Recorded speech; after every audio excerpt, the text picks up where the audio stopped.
কুড়িগ্রামে খাল খনন কর্মসূচির উদ্বোধন করেছেন দুর্যোগ ব্যবস্থাপনা ও ত্রাণ মন্ত্রণালয়ের মন্ত্রী আসাদুল হাবিব দুলু এমপি। দুপুরে জেলা সদরের হলখানা ইউনিয়নের দাসেরহাট ছড়া থেকে এসিল্যান্ড সংযোগ খাল পুনর্খনন কাজের উদ্বোধন করেন তিনি।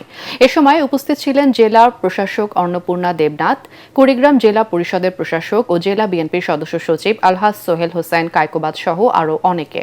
উদ্বোধন শেষে মন্ত্রী আসাদুল হাবিব দুলু এমপি বলেন, দেশের চরাঞ্চল সহ হাওর অঞ্চলে বজ্রপাতের ঘটনা বৃদ্ধি পাওয়ায় অনেক প্রাণহানি ঘটছে।